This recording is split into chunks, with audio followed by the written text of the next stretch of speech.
ओम ज्ञानतिमिरान्धस्य ज्ञानञ्जनशलाकया चक्षुरुन्मिलितमेन तस्मै श्रीगुरुवे नमः। श्रीचैतन्यमनोभीष्टं स्थापितं येन भूतले स्वयं रूपकदा मह्यं ददाति स्वपदान्तिकं वन्देऽहं श्रीगुरु श्रीभूतपदकमलं श्रीगुरून् वैष्णवाचं श्रीरूपं साग्रजातं सगणरघुनाथान्वितं तं सजीवं साद्वैतं सावधूतं परिजनसहितं कृष्ण चैतन्य देवम श्री राधा कृष्ण पादान सगण ललिता श्री विशाखान्विताश्च ना नित्यानंदम नमस्तुभ्यं प्रेमानंद प्रदायते कलौकलमस्य नाशाय जानवीपते नमः।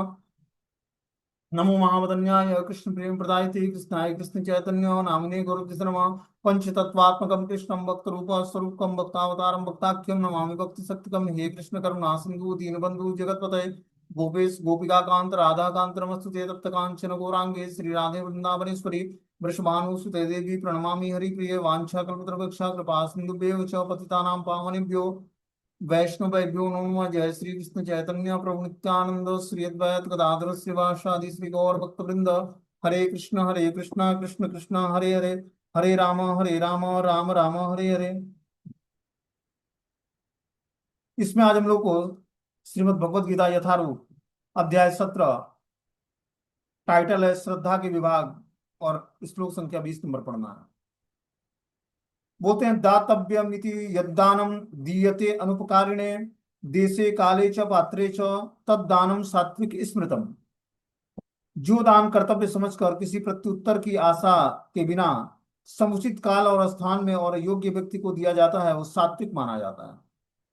देखो सात्विक दान की कैटेगरी क्या बता रहे हैं कि जो दान कर्तव्य समझकर, कि हमारा कर्तव्य बनता है कि हम दान दें, सारा धन अकेले बचाने के लिए नहीं है। क्या है? दान देना है, उसमें कुछ कुछ परसेंट निकाल कर उसको निस्वार्थ भाव से दान देना है सात्विक मोड में। किसी प्रत्युत्तर की आशा के बिना, तो उसके बिना उसके एवज में हमें कुछ मिलेगा, इसके बिना मतलब इस डिमांड नहीं होनी चाहिए कि हमने कुछ दान दिया उसके बदले में हमें कुछ चाहिए। ठीक है ना? बता रहे हैं कि किसी प्रत्युत्तर की आशा के बिना समुचित काल और स्थान में योग्य व्यक्ति को, समुचित काल और स्थान में जब योग्य व्यक्ति को दान दिया जाता है तो वो दान सात्विक दान कहलाता है। बहुत इंपॉर्टेंट है दान देना, आवश्यक है, लेकिन ये समझना पड़ेगा कि दान कैसे व्यक्ति को देना है, किस स्थान पर देना है, कौन से काल में देना है। तो जो दान कर्तव्य समझकर किसी प्रत्युत्तर की आशा के बिना, किसी उम्मीद के बिना समुचित काल और स्थान में योग्य व्यक्ति को दिया जाता है वो सात्विक माना जाता है। वैदिक साहित्य में ऐसे व्यक्तियों को दान देने की संस्तुति की गई है जो आध्यात्मिक कार्यों में लगे हुए। दान किसको देना है? जो आध्यात्मिक कार्यों में लगा हुआ व्यक्ति है उसको दान देना चाहिए। अविचार पूर्ण ढंग से दान देने की संस्कृति नहीं है। आध्यात्मिक सिद्धि को सदैव ध्यान में रखा जाता है, अतएव किसी तीर्थ स्थान में सूर्य या चंद्र ग्रहण के समय मासांत में योग्य ब्राह्मण और वैष्णव को या मंदिर में दान देने की संस्तुति की गई। किसको दान देना है? आध्यात्मिक सिद्धि में प्राप्त करने वाले व्यक्ति को सदैव ध्यान रखना चाहिए। एक मिनट बोल करूंगा।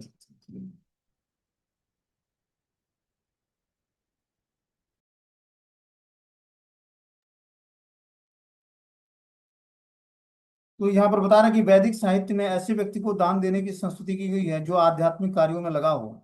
अविचार पूर्ण ढंग से दान देने की संस्तुति नहीं की गई है। आध्यात्मिक सिद्धि को सदैव ध्यान में रखना चाहिए, अतएव किसी तीर्थ स्थान में सूर्य या चंद्र ग्रहण के समय मासांत में या योग्य ब्राह्मण अर्थात वैष्णव को या मंदिर में दान देने की संस्तुति की गई है। बदले में किसी प्रकार की प्राप्ति की अभिलाषा न रखते हुए ऐसे दान किए जाने चाहिए। कभी कभी निर्धन को दान करुणावश दिया जाता है, लेकिन यदि निर्धन दान देने योग्य नहीं होता तो उससे आध्यात्मिक प्रगति नहीं होती। दूसरे शब्दों में वैदिक साहित्य में अविचार पूर्ण दान की संस्तुति नहीं की गई। बता रहे हैं वैदिक साहित्य में ऐसे व्यक्ति को दान देने की संस्तुति की गई है जो आध्यात्मिक कार्यों में लगा है। दान हमें ऐसे व्यक्ति को देना चाहिए जो भगवान की सेवा में लगा हुआ है। अविचार पूर्ण ढंग से दान देने की संस्तुति की मतलब विचार पूर्ण ढंग से हमें दान देना चाहिए। विचार पूर्ण क्या होता है कि हमें ये सोच समझ के दान देना चाहिए कि अगले व्यक्ति हमारे पैसे का गलत उपयोग न करे। आध्यात्मिक सिद्धि को सदैव ध्यान में रखना चाहिए, और जब हम सही पात्र को सही स्थान पर सही जगह के लिए दान देते हैं तो उससे हमें आध्यात्मिक सिद्धि प्राप्त होगी। अतएव किसी तीर्थ स्थान में सूर्य या चंद्र ग्रहण के समय मासांत में मतलब मास के अंत में योग्य ब्राह्मण अर्थात वैष्णव को या मंदिर में दान देने की संस्तुति की गई है। बदले में किसी प्रकार की प्राप्ति की अभिलाषा न रखते हुए ऐसे दान किए जाने चाहिए कि बदले में हमें कुछ उससे प्राप्त होगा, इस उम्मीद से हमें दान नहीं देना। दान बिल्कुल निस्वार्थ भाव से देना चाहिए। गृहस्थों के लिए दान देना बहुत ही आवश्यक है, क्योंकि उन पर तीन आश्रम डिपेंड करता है, वानप्रस्थी, ब्रह्मचारी और सन्यासी। लेकिन किसी प्रत्युत्तर मतलब किसी उम्मीद से दान नहीं देना है कि आप मैं दान दे रही हूँ या दान दे रहा हूं तो कुछ उससे हमें उम्मीद करना है, ऐसा नहीं। बिल्कुल दान देकर भूल जाना है, तब वो दान आपको आध्यात्मिक सिद्धि दिलाएगा।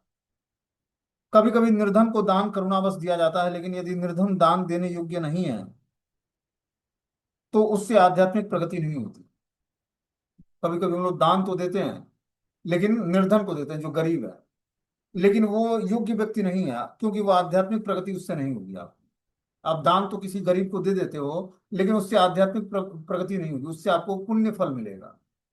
अब पुण्य फल को भोगने के लिए फिर से एक नया जीवन मिलेगा, फिर से माता के गर्भ में आना पड़ेगा। इसीलिए अब कृष्ण भावनामृत के जब रास्ते पर हम चलते हैं, तो धीरे धीरे पुण्य और पाप के खाते को बंद कर देना, मतलब पुण्य और न करना है न पाप करना।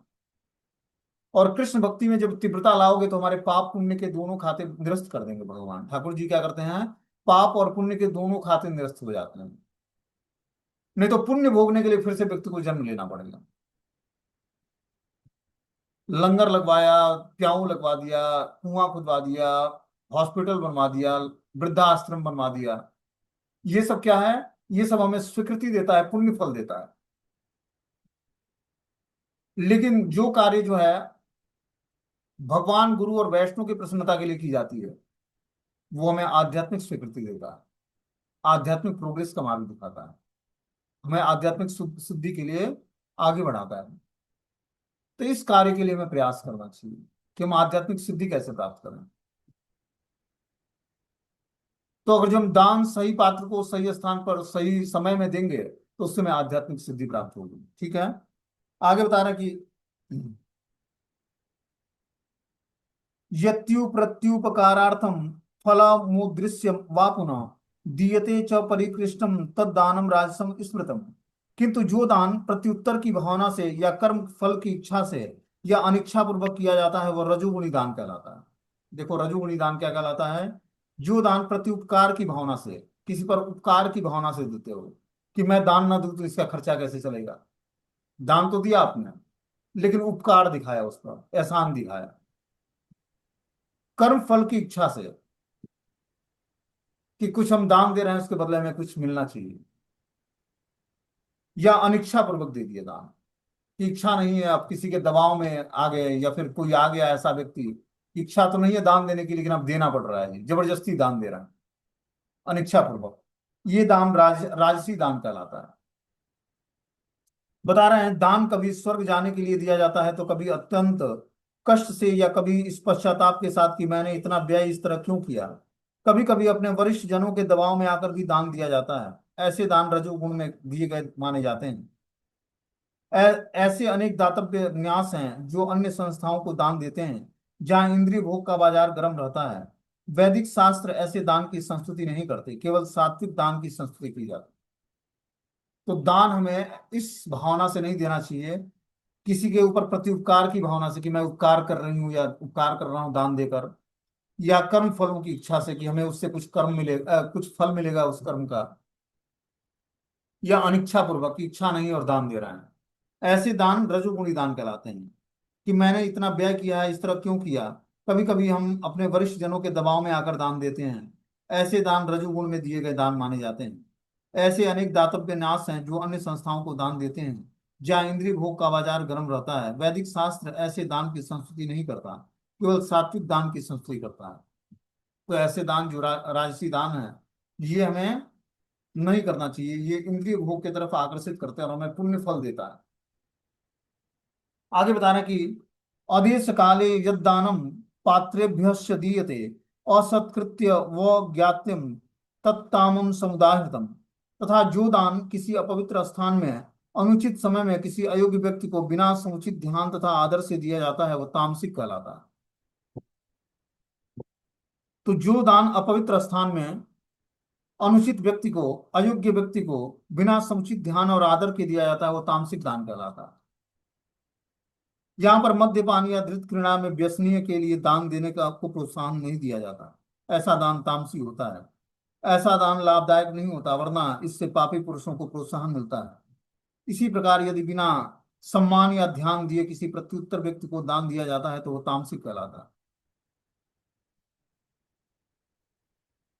तो कितने लोग शराब पीने के लिए दान दे देते हैं, या फिर नशे करने के लिए, नशे जो नशा करने वाला व्यक्ति उसको दान।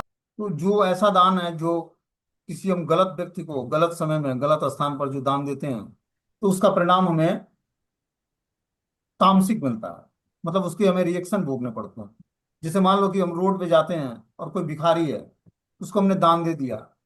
अब दान दे दिया, उस दान का पैसा ले जाकर उसने शराब पी लिया। चाहे कई बार क्या होता है, घरों में पति जो है ड्रिंकर होता है, ड्रिंक करता है और पत्नी से पैसा मांगता है। पत्नी इनकम करती है, तब वो नशा करने वाला पति है, तो वो उसको उसकी डिमांड पूरी करने के लिए दे देती है भाई कि झगड़ा करेगा। लेकिन वो दान दान जो है, वो दान मतलब वो पैसा देना जो है तामसिक कहलाता है। ऐसे दान जो है, जो अगले व्यक्ति को नुकसान पहुंचाने वाला है या शास्त्रों के विरुद्ध कार्य करने वाला व्यक्ति को हमें दान नहीं देना चाहिए। ऐसा दान, यहाँ पर मद्यपान या धृत घृणा में व्यसनी के लिए दान देने को प्रोत्साहन नहीं दिया गया है। ऐसा दान तामसिक होता है। ऐसा दान लाभदायक नहीं होता, वरना इससे पापी पुरुषों को प्रोत्साहन मिलता है। इसी प्रकार यदि बिना सम्मान या ध्यान दिए किसी उपयुक्त व्यक्ति को दान दिया जाता है तो दान तामसिक कहलाता है। तो हमें तामसिक दान बिल्कुल नहीं देना चाहिए। बोलते हैं ओम तत्सदिति निर्देशो ब्रह्मण या स्त्री विधम स्मृतम ब्रह्मणा अस्तेन वेदास्य यज्ञाश्च विहिता पुरा। सृष्टि के आदि काल में ओम तत्सत ये तीन शब्द परम ब्रह्म को सूचित करने के लिए उपयुक्त किए जाते थे, जाते रहे हैं। ये तीनों सांकेतिक अभिव्यक्तियां ब्राह्मणों द्वारा वैदिक मंत्रों का उच्चारण करते समय तथा ब्रह्म को संतुष्ट करने के लिए यज्ञों के समय प्रयुक्त होता है। तो जब ब्राह्मणों को वैदिक मंत्रों का उच्चारण करते समय और ब्रह्म को संतुष्ट करने के लिए यज्ञों के समय ये ओम तत्सत शब्द प्रयुक्त होता है। बता रहे हैं, यह बताया गया कि तपस्या, दान और यज्ञ भोजन के तीन तीन भेद, सात्विक, राजस और तामस। लेकिन चाहे ये उत्तम हो, मध्यम हो या निम्नतर हो, ये सभी बद्ध तथा भौतिक गुणों से कलुषित हैं। किंतु जब ये ब्रह्म ओम तत्सत को लक्ष्य करके किए जाते हैं तो आध्यात्मिक उन्नति के साधन बन जाते हैं। शास्त्रों में ऐसे लक्ष्य का संकेत हुआ है कि हम जो भी यज्ञ, दान और तपस्या करते हैं उसमें हमें यज्ञ ओम तत्सत शब्द का उच्चारण करना होता है। उससे क्या होगा, वो दान आध्यात्मिक बन जाएगा हमारा। लेकिन आध्यात्मिक समय का भी हमें ध्यान देना होगा। समय, परिस्थिति और स्थान और व्यक्ति का भी हमें ध्यान देकर ओम तत्सत का उच्चारण करते हुए तपस्या, दान और यज्ञ करेंगे तो वो भगवान को ऑफरिंग होगा। बोलते हैं लेकिन चाहे ये उत्तम हो, मध्यम हो या निम्नतर, ये सभी बद्ध तथा भौतिक गुणों से कलुषित होते हैं। किंतु जब ये ब्रह्म ओम तत्सत को लक्ष्य करके किया जाता है तो आध्यात्मिक उन्नति के साधन बन जाते हैं। शास्त्रों में ऐसे लक्ष्य का संकेत हुआ है कि ओम तत्सत ये तीन शब्द विशेष रूप से परम भगवान का सूचक है। वैदिक मंत्रों में ओम सदैव रहता है। जो व्यक्ति शास्त्रों के विधानों के अनुसार कर्म नहीं करता, उसे परम ब्रह्म की प्राप्ति नहीं होती। भले ही उसे क्षणिक फल प्राप्त हो जाए, लेकिन उसे चरम गति प्राप्त नहीं होती है। तात्पर्य यह है कि दान, यज्ञ तथा तप को सतोगुण में रहकर करना चाहिए। रजोगुण या तमोगुण में संपन्न करने से पर ये निश्चित रूप से निम्न कोटि के होते हैं। तो जो भी हम तपस्या, दान और यज्ञ करते हैं उसको सात्विक मोड में करना है। राजसी और तामसिक मोड में करेंगे तो उससे क्या होगा, पाप जनरेट होता है। बोलते हैं ओम तत्सत शब्दों का उच्चारण परमेश्वर के पवित्र नाम के साथ किया जाता है। जब भी किसी वैदिक मंत्र या परमेश्वर का नाम लिया जाता है तो उसमें उसके साथ ओम जोड़ दिया जाता है। ये वैदिक साहित्य का सूचक है। अतः भगवत गीता के अनुसार कोई भी कार्य ओम तत्सत के लिए अर्थात श्री भगवान के लिए किया जाना चाहिए। जब कोई इन तीन शब्दों के द्वारा तप, दान और यज्ञ संपन्न करता है तो कृष्ण भावनामृत में कार्य करता है। कृष्ण भावनामृत दिव्य कार्यों का वैज्ञानिक कार्यान्वयन है जिससे मनुष्य भगवत धाम वापस जा सके। ऐसे दिव्य विधि से कर्म करने से शक्ति का क्षय नहीं होता। कि जो भी हम दान करें या तपस्या करें या यज्ञ करें, उसमें उस समय हमें ओम तत्सत शब्द का उच्चारण करना चाहिए, तो वो चीजें हमारी भगवान को समर्पित हो जाएंगी। जैसे दान दे रहे हैं तो दान हाथ से दे रहे हैं तो ओम तत्सत बोल के देना चाहिए। यज्ञ संपन्न हो गया तो ओम तत्सत बोलकर यज्ञ को संपन्न करना चाहिए। तपस्या कर रहे हैं तो तपस्या पूर्ण होने के बाद ओम तत्सत शब्द का उच्चारण करना चाहिए। उससे वो हमारे तपस्या दान और यज्ञ जो है भगवान को समर्पित हो जाए। आगे बता रहे हैं कि तस्मात् ओम दाहृत्यम यज्ञ दान तप क्रिया प्रवर्तन्ते विधान उक्ता सततम ब्रह्मवादी नाम। अतः योगी जन ब्रह्म की प्राप्ति के लिए शास्त्रीय विधि के अनुसार यज्ञ दान और तप की समस्त क्रियाओं का शुभारंभ सदैव ओम से करते हैं। तो जो भी हम यज्ञ दान और तपस्या करते हैं तो शुरुआत में ही हमें ओम तत्सत शब्द का उच्चारण करना चाहिए। बता रहे हैं ओम तत् विष्णु परम पदम, विष्णु के चरण कमल परम भक्ति के आश्रय हैं। भगवान के लिए संपन्न हर एक क्रिया सारे कार्य क्षेत्र की सिद्धि निश्चित कर देती है। कि जो कार्य हम भगवान की प्रसन्नता के लिए करते हैं वो निश्चित हमारे कार्य क्षेत्र को सिद्धि पहुंचाती है। बोलते हैं आगे, तदित्यम नभि संधायम फलम यज्ञ तपः क्रिया दान क्रियाश्च विविधा क्रियन्ते मोक्ष कांक्ष भी। मनुष्य को चाहिए कि कर्म फल की इच्छा किए बिना विविध प्रकार के यज्ञ तप और दान को तत्शब्द कहकर संपन्न करे। ऐसे दिव्य क्रियाओं का उद्देश्य भव बंधन से मुक्ति होना है। कि जो भी हम यज्ञ दान और तपस्या करते हैं उनसे उसको करने से पहले हमें और जो उन तत्सत का उच्चारण करेंगे तो धीरे धीरे हम भव बंधन से मुक्त हो जाएंगे। बोलते हैं आध्यात्मिक पद तक उठने के लिए मनुष्य को चाहिए कि किसी लाभ के निमित्त कर्म न करे। सारे कार्य भगवान के परम धाम वापस जाने के उद्देश्य से किए जाने चाहिए जो चरम उपलब्धि है। तब हमारी जो भी एक्टिविटी है वो भगवान की प्रसन्नता के लिए और चरम लक्ष्य को प्राप्त करने के लिए होना चाहिए। ये मनुष्य जीवन बहुत ही रेयर और कुछ टाइम के लिए मिला है। जब हम इसका सही उपयोग करेंगे तो हम अपने जीवन के उद्देश्य को जान पाएंगे कि जीवन का उद्देश्य क्या है, भगवान को प्रसन्न करना है। इसलिए हमें जो भी हम तपस्या दान और यज्ञ करें तो हमें ओम तत्सत शब्द का उच्चारण करना चाहिए। बोलते हैं सद्भाव साधु भाव च प्रदीयेत प्रयुज्यते प्रशस्ते कर्मणि तथा सशब्दम पार्थ युज्यते यज्ञ तपसि दाने च स्थिति सदिति दोच्यते कर्म चेव तदर्थीयम सदी एवा विधीयते। परम सत्य भक्ति में यज्ञ का लक्ष्य और उसे सत शब्दों से अभिहित किया जाता है। हे प्रथापुत्र, ऐसे यज्ञ का संपन्न करता भी सत कहलाता है। जिस प्रकार यज्ञ तप और दान के सारे कर्म भी जो परम पुरुष को प्रसन्न करने के लिए संपन्न किए जाते हैं सत है। क्या बता रहे हैं यहाँ पर कि परम सत्य भक्ति में यज्ञ का लक्ष्य है। भक्ति में यज्ञ का लक्ष्य क्या है? परम सत्य को प्रसन्न करना। परम सत्य भगवान है, उसे सत शब्द से अभिहित किया जाता है। सत मतलब परम सत्य को सत शब्द से अभिहित किया जाता है, पुकारा जाता है। हे प्रतापुत्र, ऐसे यज्ञ का संपन्न करता भी सत कहलाता है। जो ऐसा यज्ञ संपन्न करता है वो भी सत्पुरुष कहलाता है। जिस प्रकार यज्ञ दान और तपस्या ये सारे कर्म भी जो परम पुरुष को प्रसन्न करने के लिए संपन्न किए जाते हैं सत कहलाते हैं। जो तपस्या दान और यज्ञ परम पुरुष को प्रसन्न करने के लिए किया जाता है वो भी सत्कर्म कहलाता है। बता रहे हैं प्रशस्ते कर्मणि अर्थात नियत कर्तव्य सूचित करते हैं कि वैदिक साहित्य में ऐसे कई क्रियाएं निर्धारित हैं जो गर्भाधान से लेकर मृत्यु तक संस्कार के रूप में होते हैं। ऐसे संस्कार जीव की चरम मुक्ति के लिए होता है। ऐसी सारी क्रियाओं के समय ओम तत्सत उच्चारण करने की संस्तुति की जाती है। सद्भाव तथा साधुभाव आध्यात्मिक स्थिति के सूचक हैं।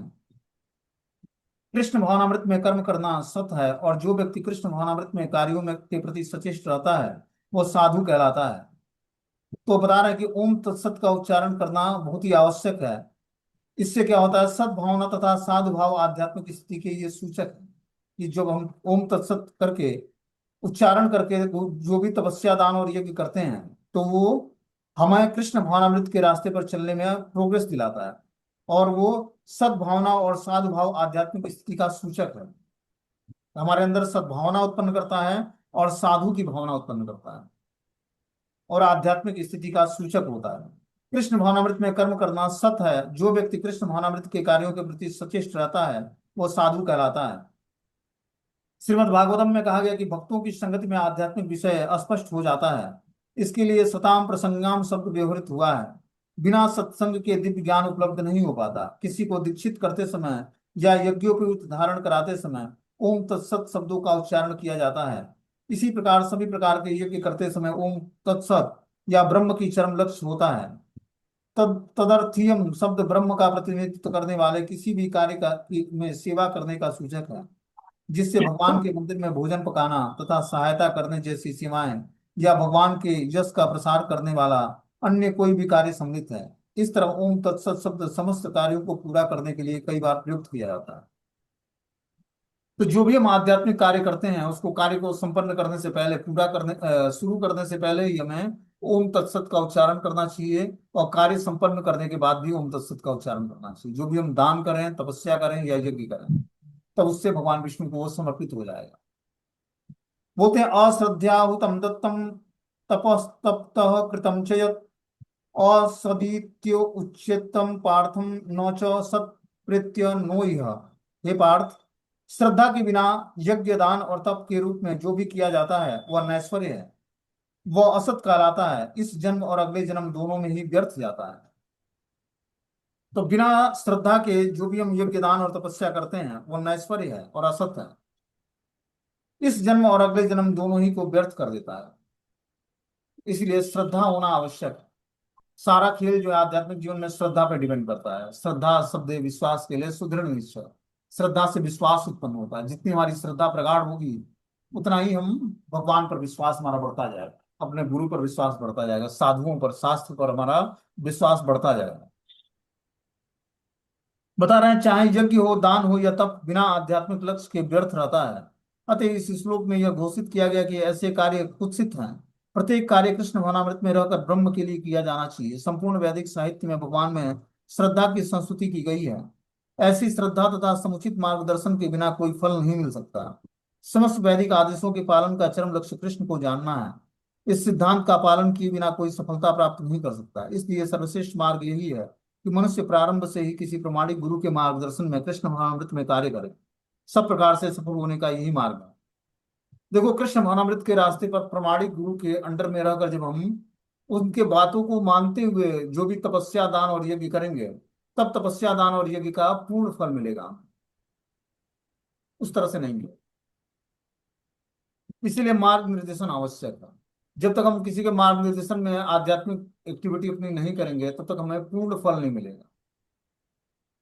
बद्ध अवस्था में लोग देवताओं, भूतों और कुबेरों जैसे यक्षों की पूजा के प्रति आकृष्ट होते हैं। यद्यपि सतो, रजो और तमो गुण से श्रेष्ठ है, लेकिन जो व्यक्ति कृष्ण भावनामृत को ग्रहण करता है वह प्रकृति के इन तीनों गुणों को पार कर जाता है।